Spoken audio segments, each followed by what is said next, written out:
evaluating a company for a buy or a sell decision, this is the starting point, right? Probably if someone has given me Infosys, evaluate Infosys and give me whether I should buy or sell this. So here we are just having two chapters where the focus is on just the introductions part. One, how do I do an understanding of the industry and the company, and two, what are the various formulas and calculations that are associated with the valuations part. But the real calculations and all we take up in level 2. So this is the starting point, but the continuation happens in the next level for you. So when we talk about the industry and the company analysis, initially we are talking of why do we need this industry analysis. First of all, we are understanding the business of the company.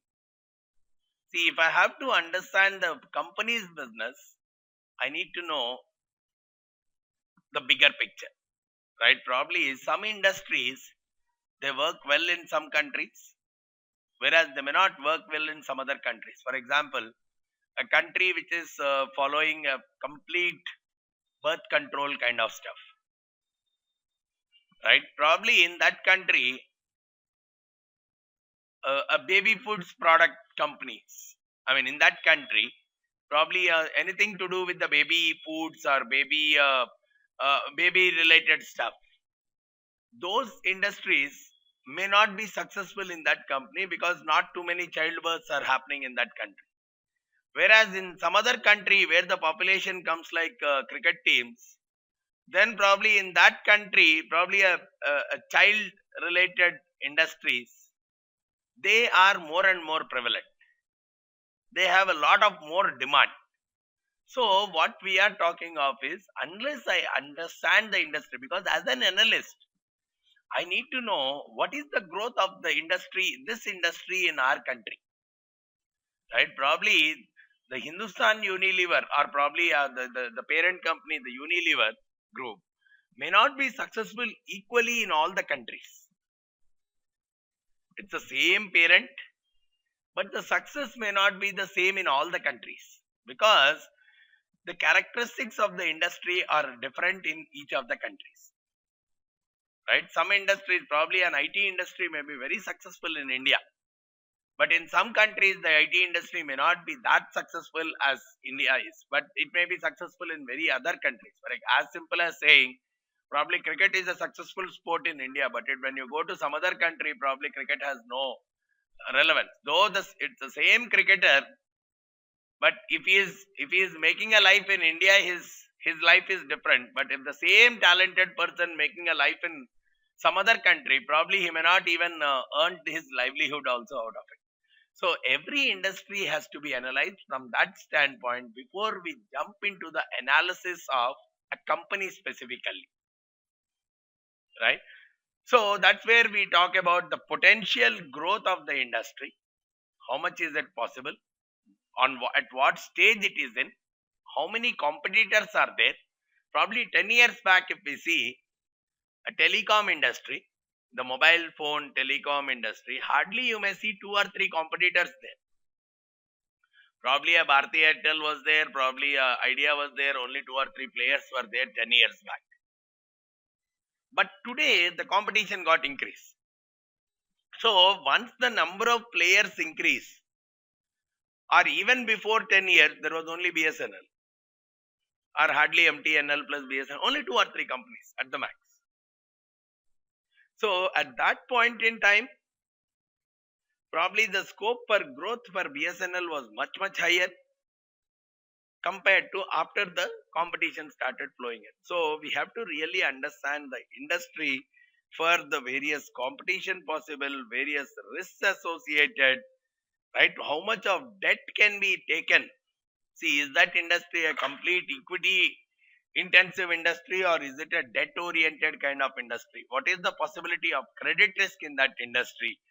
So the evaluation of the entire industry has to be done, because as an investor or as an investment advisor, our role is to shortlist on some of the industries. So should we give more importance to IT? or should we give more importance to pharma or real estate? So first, as an investor, we will think of which sector is growing well, rather than saying which company is doing well. We'll always look at which sector is doing well, and within that sector, which companies are doing well. Right? If there is a good possibility of growth, sometimes we say, oh, automobile industry as a whole is showing some kind of a slump. We won't say, right? The generic statements we typically see is, yeah, automobile industry as a whole is showing a slump. So probably out of this company one is much better compared to all. So that's a typical statement that is made, which means we want to do a bifurcative analysis across. We don't want to jump directly into the company, because company is a part of the industry, industry is a part of the economy. That's where the typical analysis which people do, we even call it as EIC analysis.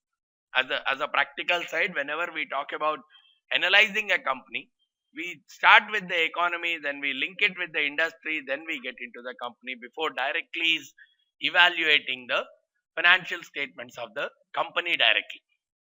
So that's where whenever we talk about the word industry, now what is the definition of industry? There is no clear-cut definition even till today. Different organizations create the grouping. Of course, it's a group of companies. Right? Whenever we say industry, it's a group of companies. But the groupings are specific. Different organizations do the grouping in different ways. Probably when we say an automobile industry, your definition may be different from my definition. Because no one has defined that these are the kind of companies which form an automobile industry. Probably you may say, no, there is nothing called automobile industry. Either a four-wheeler industry versus two-wheeler industry. You may classify them as two different, or probably three-wheeler industry. You may classify every industry differently. I may say, no, everything is automobiles. Or someone else may say, if all these are automobiles, probably I may consider even the tire manufacturing companies also as a part of automobile industry. Not just car manufacturing company. Even a tire manufacturing companies or car auto parts, spare parts manufacturing companies, all of them I may treat them as automobile industry itself. So there is a difference in the way you consider the definition of the industry, and nothing is right, nothing is wrong, or all are right and all are wrong. Right? So that's where one analyst thinking will differ from another analyst thinking, because it's not a sign saying these 10 companies only will go as a part of the automobile industry. Probably if you see the way the kind of companies BSE has included as a part of its auto index is different from the companies which NSE has included as a part of its auto index. We sometimes say auto index has grown on BSE and it has fallen on NSE. The reason being the companies which are included, because yesterday we have seen as a part of the computation of the index, one key item is the companies which are included. How many and which all. Now if they are different, the index will always be different. So now should I analyze that automobile industry has fallen or grown? It completely depends on our perception of what we are defining as the industry. We have to be very clear, because when a BSE defines auto index, it does not consider the companies which are not listed on BSE. Probably Hyundai Motors is not listed in India at all. So Hyundai is nowhere considered as a part of automobile industry at all in India, as per BSE or NSE. But when a general person talks about automobile industry, he may say Hyundai is having the first or the second market share in India as far as some four-wheeler segment is concerned.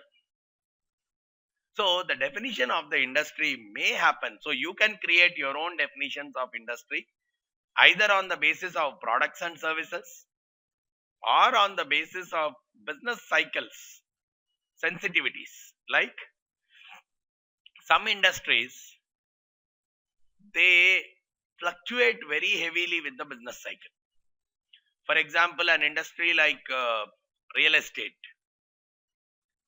right? It has a big boom when the economy is booming, but it will typically have a big downfall when the economy is in a recession. It reacts very, because it's not a kind of regular product, right? So it's a kind of, when people are earning more, they want to invest there. When people are earning less, they want to back out from it. But on the other side, probably a food industry, right? Even if you don't consume more when the economy is booming, and you don't consume less when the economy is falling, more or less there will be a constant demand across.